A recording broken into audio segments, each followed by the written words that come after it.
Здравствуйте. Время новостей на телеканале Тува-24. В студии Александр Тур. И коротко о главных событиях этого дня. Во Дворце молодежи официально дан старт году семьи в Туве.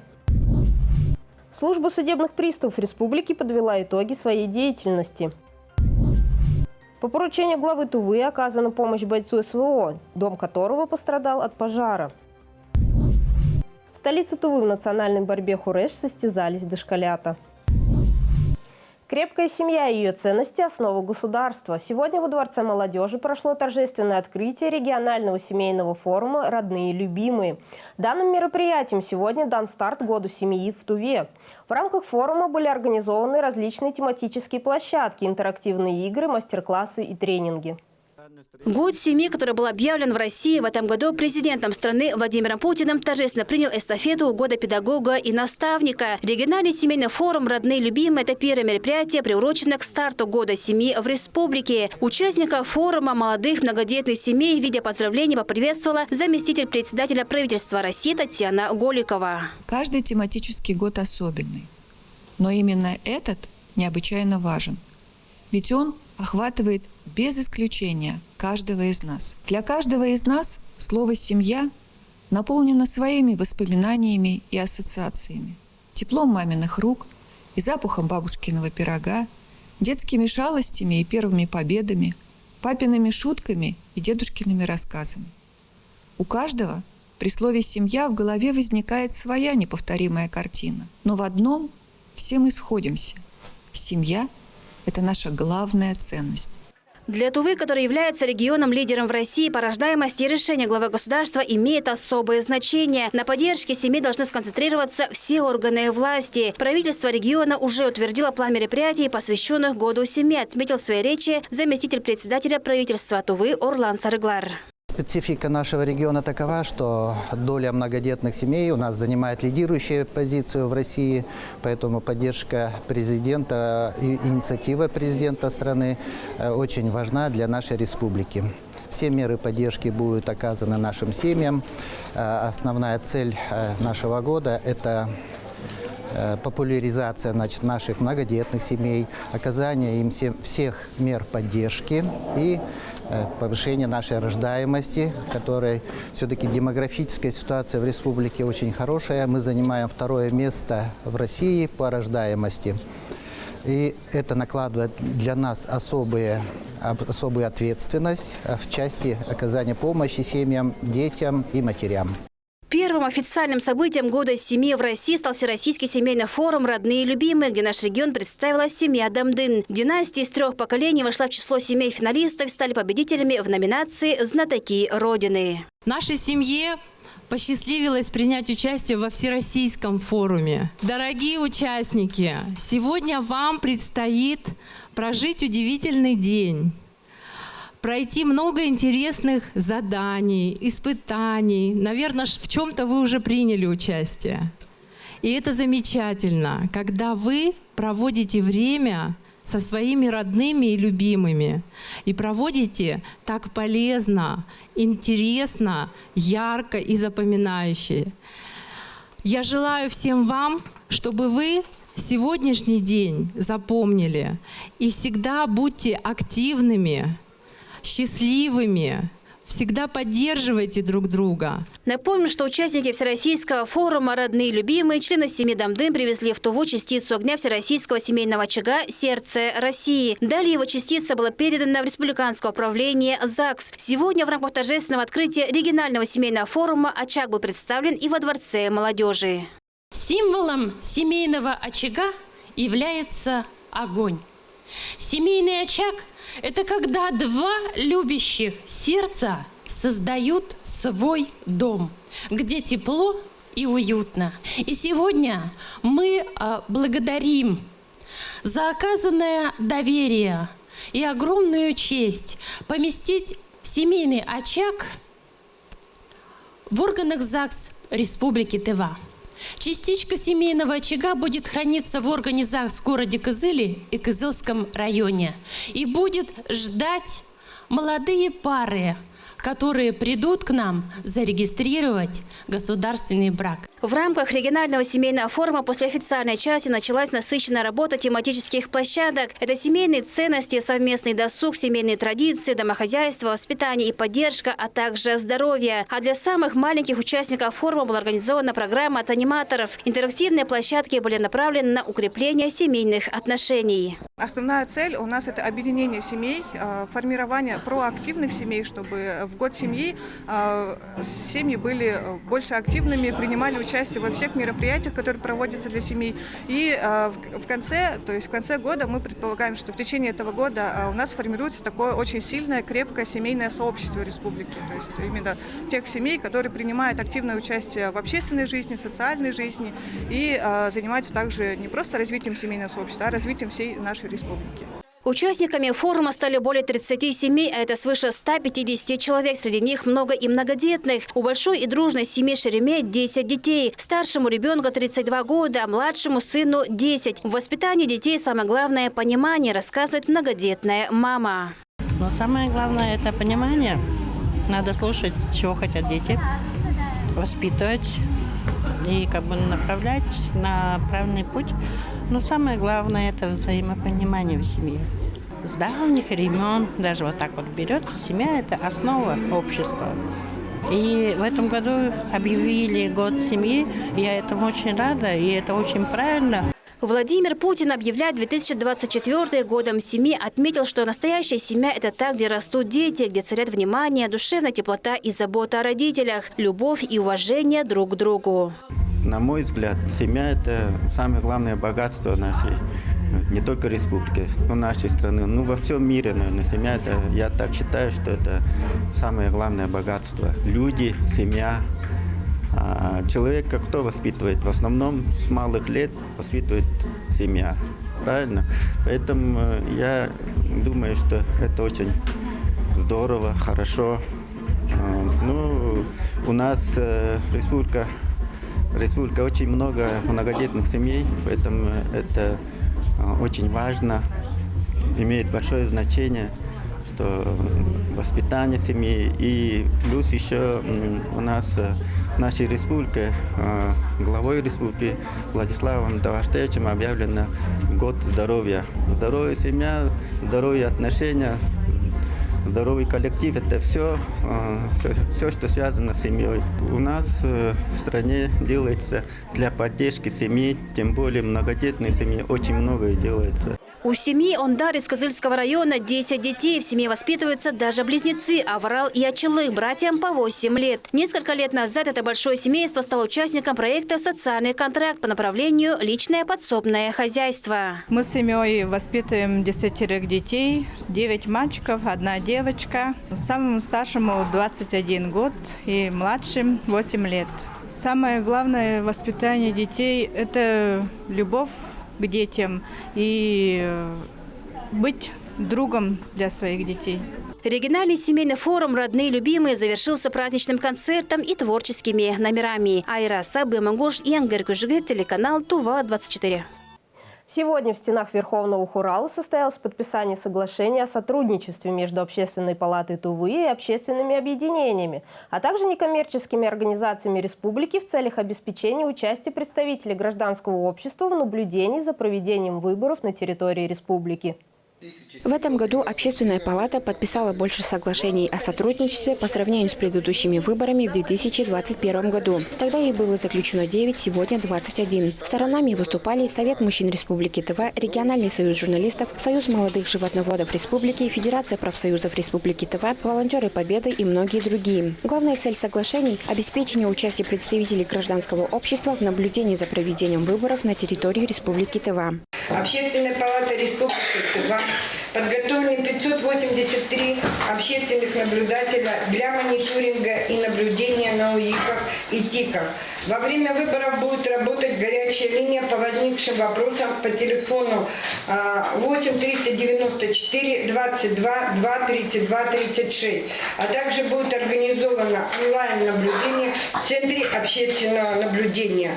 Выделяется несколько основных направлений сотрудничества. Это проведение взаимных консультаций, посвященных участию представителей сторон в наблюдении за выборами, реализация совместных проектов по обмену опытом при осуществлении наблюдения за выборами, создание условий для всех заинтересованных представителей российского гражданского общества в общественном наблюдении и так далее. Кроме того, руководитель общественного штаба по мониторингу избирательных прав граждан при Общественной палате Республики Тыва Баян Доржусат сообщил об открытии Центра общественного наблюдения. В 2024 году Центр общественного наблюдения также планируем открыть в здании Центра тувинской культуры при поддержке регионального отделения Ростелеком и Минцифры Республики Тыва. Общественники будут наблюдать в реальном времени за деятельностью 96 участковых избирательных комиссий, то есть город Кызыл и город Тагдоврак будет полностью охвачены, а также административные центры районов и крупные населенные пункты республики. Последние 10 лет свою активность проявляют и представители региональной ассоциации юристов. Руководитель общественной организации Аяна Оржак отметила, что при проведении выборов президента России необходимо придерживаться честности, прозрачности и легитимности. В этом году тоже мы очень активно представляем своих членов почти во всех УИКах Республики Тыва для проведения по наблюдению за ходом выборов президента Российской Федерации. Мы придерживаемся принципов честности, прозрачности, легитимности. Мы по всей России, Ассоциация юристов, направляем своих наблюдателей, именно юристов с высшим профессиональным образованием. Поэтому мы сегодня тоже подписали соглашение с Общественной палатой Республики Тыва для того, чтобы оказать свою посильную помощь для оперативного реагирования на те или иные сообщения. Отмечается, что соглашение вступает в силу с момента его подписания сторонами и прекращает свое действие по истечении 30 дней со дня определения результатов выборов. Напомним, что с 15 по 17 марта 2024 года состоятся выборы президента России. Айдана Сенденмач, Айхан Дунгак, Доржусат, телеканал ТУА-24. Республиканская федеральная служба судебных приставов, как и другие ведомства, подвела итоги деятельности за прошлый год и поставила задачи на 2024. Уменьшилось ли число злостных неплательщиков среди населения Тувы за отчетный период, смотрите в нашем сюжете. 2023 год для службы судебных приставов показал хоть и незначительное, но все же снижение роста поступивших исполнительских производств. Ведомствам с должников удалось взыскать 2 миллиарда рублей. Как отметили на коллегии, главным бичом общества были и остаются безответственные родители, которые готовы лучше оплатить долги по кредитам, нежели выполнять обязательства по алиментам своим детям. Кроме того, на заседании озвучили статистику по взысканию штрафов ГИБДД. Про сознательность следует прокомментировать, что по сравнению с 2020 годом у нас в службу судебных приставов было предъявлено, например, такие категории исполнительных документов, как вождение в пьяном виде. Да?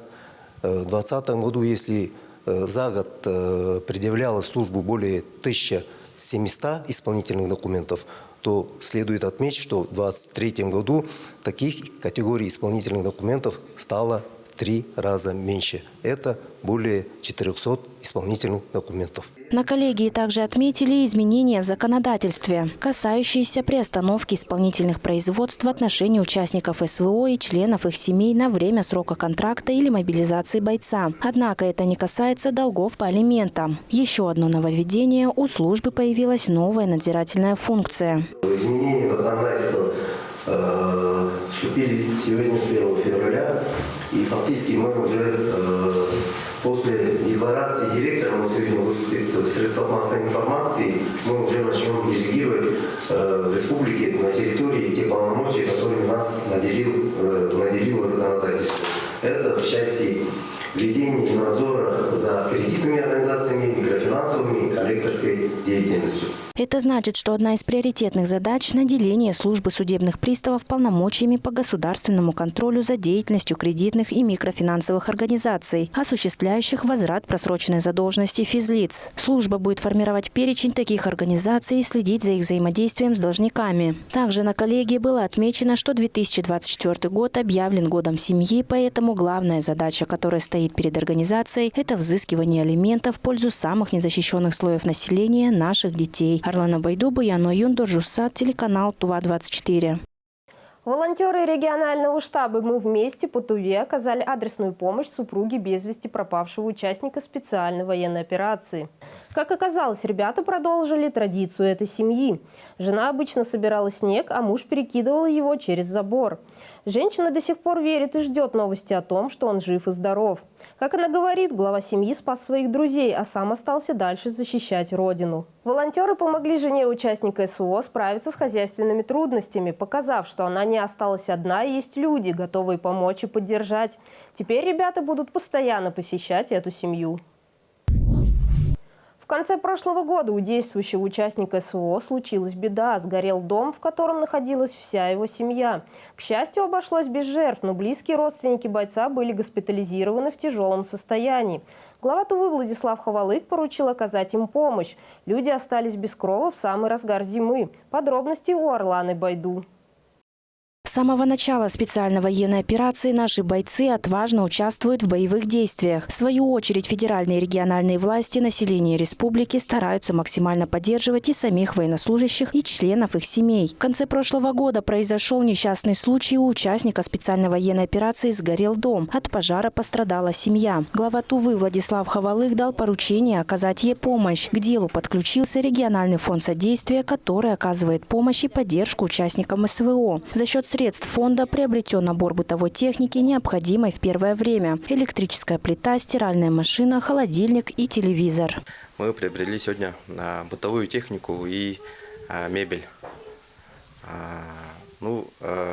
Напомню, что фонд содействия оказывает помощь участникам СВО, но и всем семьям участников, которые оказались в такой ситуации. Региональный волонтерский штаб «Мы вместе» также не остался в стороне. Волонтеры и активисты штаба подключились к работе по погрузке и доставке техники до квартиры, где сейчас проживает семья. Волонтер штаба «Мы вместе» сейчас помогает отвезти, то есть при передаче бытовых принадлежностей для участников специальной военной операции.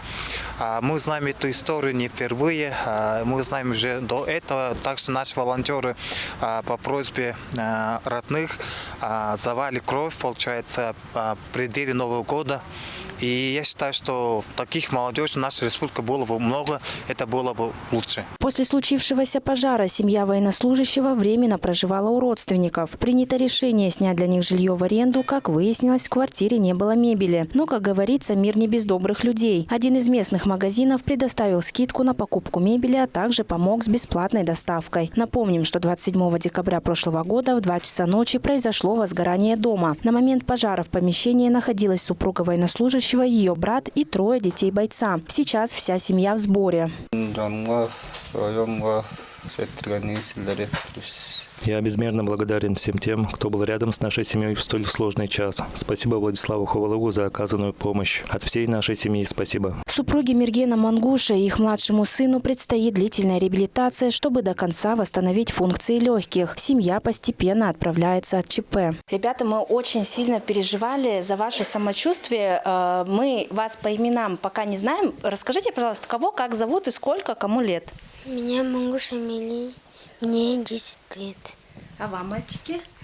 Мангуш Чимис. Мне 8 лет. А тебе?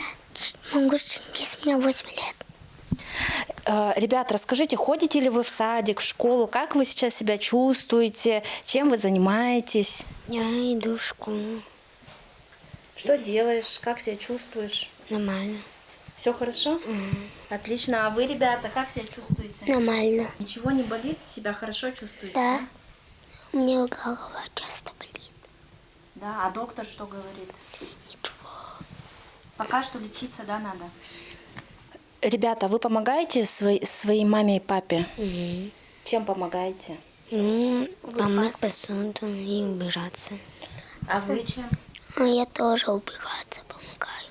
А ты помогаешь? Да. Вы рады, что вы сейчас все вместе, все в сборе? Да. В ближайшее время глава семейства вновь отправится в зону проведения СВО. Но он будет спокоен, что у его семьи есть крыша над головой и все необходимое для быта. На сегодня путь добра у нас закончился. Никого не оставит равнодушным удивительная концовка истории семьи Монгуш. Нам остается лишь пожелать им долгой и счастливой жизни. Орлана Байдубу, Яно Юндор, Жусат, телеканал ТУА-24. К новостям здравоохранения. По статистике Всемирной организации здравоохранения, туберкулез – одно из самых смертоносных заболеваний. Каждый год болезнь уносит жизни около 6 тысяч россиян. В Туве эпидемиологическая ситуация по туберкулезу остается сложной, но решаемой. Ведомством ведется работа по охвату детей, иммунодиагностика, куда входит постановка пробы МАНТУ малышам до 7 лет и раствора диаскин-теста ребятам до 14 лет включительно, для того, чтобы быстрее выявить туберкулез у несовершеннолетних. Кроме того, медиками проводится флюорографическое обследование у взрослого населения Тувы. За январь-декабрь 2023 года из числа постоянных жителей республики взято на диспансерный учет с новыми случаями заболевания туберкулезом 519 больных, что на 166 человек больше в сравнении с 2022 годом. Среди детей туберкулезом заболели 134 человека, что на 59 случаев больше, чем годом ранее. Это, конечно, обусловлено взятие по активный профилактический осмотр. По итогам 2023 года у нас активно взято профосмотрами это 82,6% составляет. Это очень достаточно высокие показатели. По Российской Федерации, Сибирскому федеральному округу составляет 76%. Тем самым улучшение активности профосмотров у нас идет увеличение, это малых форм. Тем самым у нас снижение идет, это распространенных форм. Тем самым, что активное выявление как раз способствует, конечно, увеличению заболеваемости, но при этом снижается количество распространенных форм. Также под итогом 2023 года у нас отмечается это снижение смертности от туберкулеза, что составляет у нас снижение на 7,9% по итогам 2023 года. Чем больше активное выявление будет туберкулеза, тем самым, конечно, будет снижение смертности. Также у нас от 16 января принят приказ Министерства здравоохранения, это обследование сельского населения по республике Тыва. Также постановление главного санитарного врача 13 января за номером 14 также говорится, что прохождение флюорографии с 15-летнего возраста это с охватом не менее 85%. Также из групп риска декретированного населения это не менее 95%. Призывая жителей Республики Тыва проходить флюорографию ежегодно. Также вести здоровый образ жизни, тем самым способствовать увеличению продолжительности жизни. И самое главное это выявление патологии органов грудной клетки. Улучшение жилищных условий – одна из национальных целей развития России в указе президента о национальных целях развития Российской Федерации на период до 2030 года. В Туве невооруженным глазом виден значительный рост объема строительства и ввода нового жилья. Во многом это связано с реализацией в республике льготной ипотечной программы. Отметим, что глава Тувы Владислав Ховалык в своем послании Верховному Хуралу поручил Минстрою и другим ответственным ведомствам проработать вопрос о продлении этой программы. Какие еще дома можно будет приобрести по льготной ипотеке и кто занимается строительством, смотрите в материале нашего корреспондента.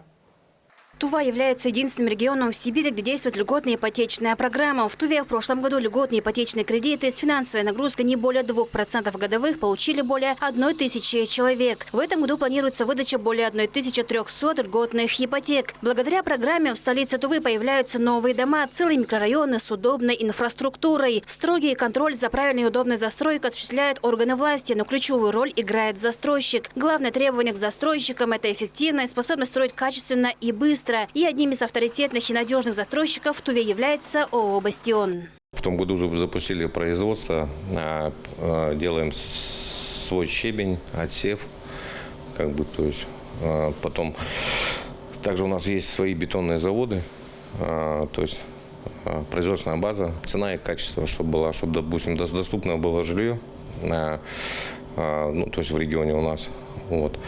И у нас будет 93 дома, двухквартирных дома на 2 хозяина.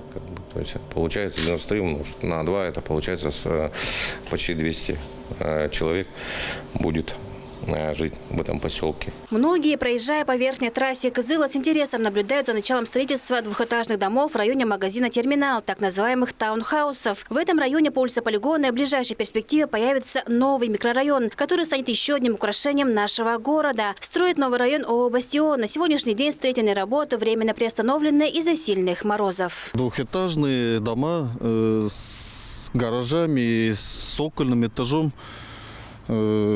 Отопление будет центральное отопление, скважина, и гараж на 2 машины. Дома хорошего качества, конечно, выполняем из каменных бетоноблоков. Сверху фасад, вентилируемый фасад. Кроме самого дома и гаража, получается у нас участок, огороженный участок.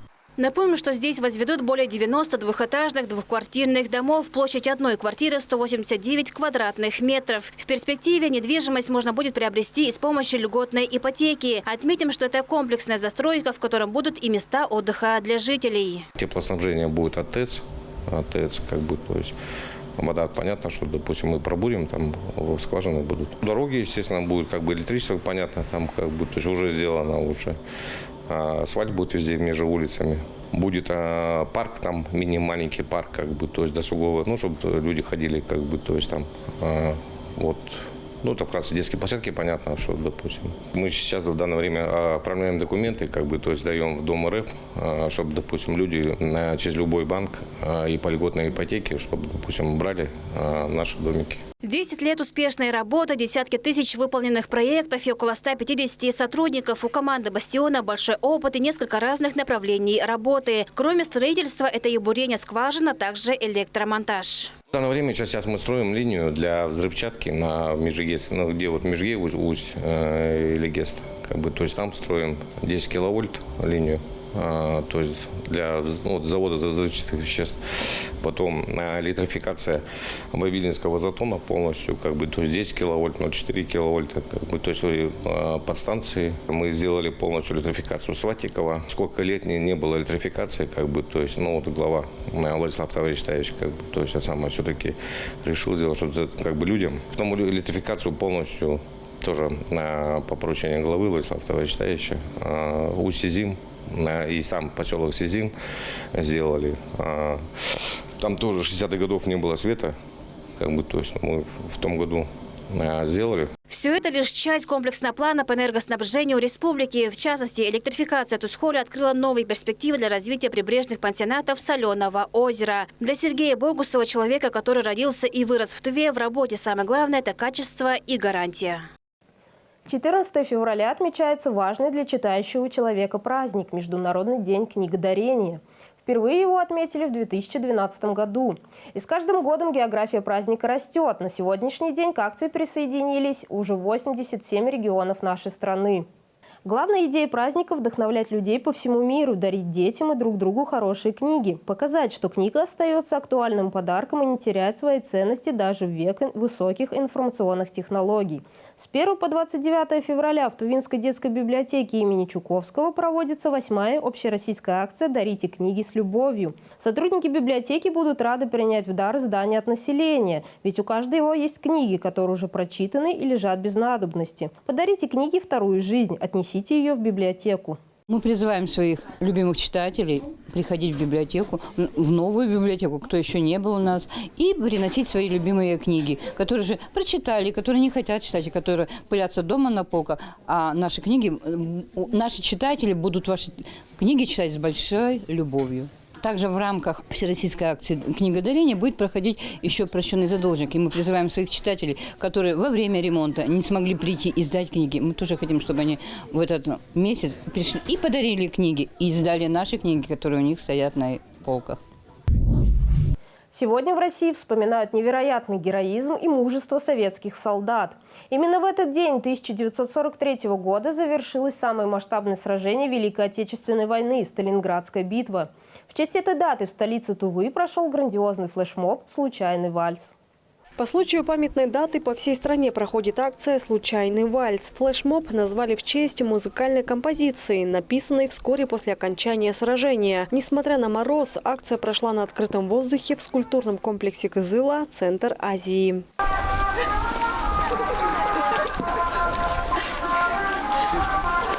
На улице звучала популярная песня композитора Марка Фраткина на стихи Евгения Долматовского, созданная в 1943 году. Работа над ней была завершена в поезде на пути из Сталинграда в Елец. Изначально она получила известность под названием «Офицерский вальс». История была связана с конкретным эпизодом, о котором автор музыки рассказал летчик. Марк Фраткин исполнял эту песню бойцам. Ее пели и офицеры, и солдаты. Поэтому название песни было изменено. Она стала называться «Случайным вальсом». В основу этого вальса легла реальная история, когда Василий Васильевич пригласил Зину на вальс и потом отправился на фронт, где героически погиб. И вот спустя 81 год танец вальс остался и будет продолжаться ежегодно во всех городах России. Данная акция была организована Министерством молодежи Республики Тыва, ТФГУ, Региональным народным фронтом, волонтерами Победы. Этот флешмоб стал символом памяти и уважения к тем, кто сражался за свободу и мир. Участники мероприятия выразили дань памяти к тем историческим событиям и поколениям героям Великой Отечественной войны. Вальс на берегу Енисея в центре Кызыла исполнили 25 пар. Когда мы только начали включать эту песню, многие прохожие стали расспрашивать, что сегодня праздник. Это такая акция, которая дает нам не забывать о той победе, которая была совершена еще 81 год назад нашими дедами при Сталинградской битве. Данная акция вызывает у меня большое чувство патриотизма. Вот мне сейчас 17 лет, вот, когда мне будет 36, я надеюсь, буду участвовать в 100-летней годовщине этого вальса. Флешмоб случайного вальса стал ярким событием в городе, напомнив о важности подвига наших предков в борьбе за мир и свободу. Инна Клаян, Буяна Юн, Ангар Кужугет, телеканал ТУВА-24. В столичном детском саду Сылгыс-Чигаш прошло городское соревнование по национальной борьбе хуреш среди дошкольников. Мероприятие было приурочено к Новому году по лунному календарю Шага. На спортивный ковер вышли более 60 маленьких борцов. Подробности далее. Соревнование по хурешу началось с поднятия флага. Этой чести был удостоен прошлогодний победитель по национальной борьбе из детского сада номер 9 Кызыла Доржумадру Тежик.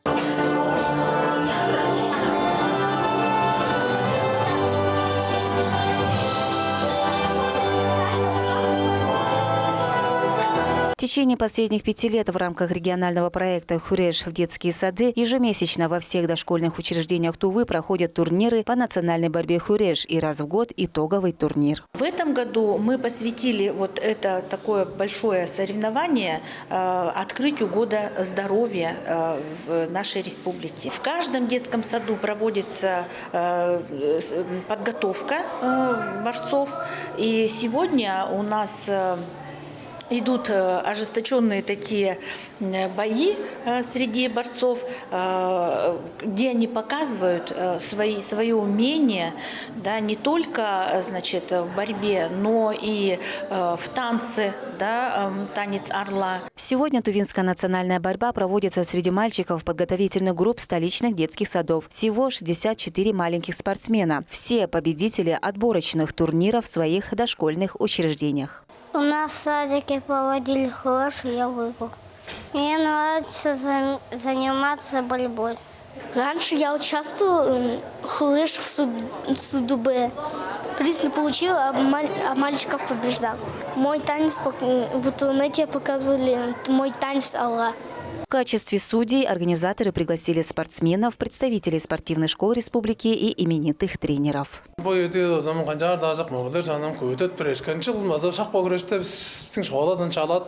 этом году количество борцов больше, чем в прошлом. Тогда нас тоже приглашали. По выступлениям ребят видно, какая большая работа проделана тренерами детских садов. У детей это первые шаги в спорте. В таком возрасте самое главное – это поддерживать ребенка, вне зависимости от исхода схваток. По своему накалу и крикам болельщиков эти соревнования ничуть не уступали взрослым. Эмоции переполняли присутствующих мам и пап.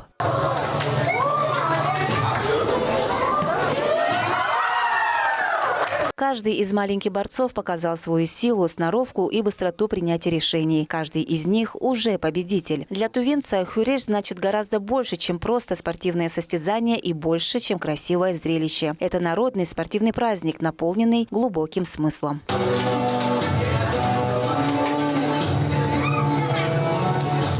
Чинчи Кашпукола, Айдана Сенденма, Буяна Юн, Маргарита Мангуш, телеканал ТУВА-24.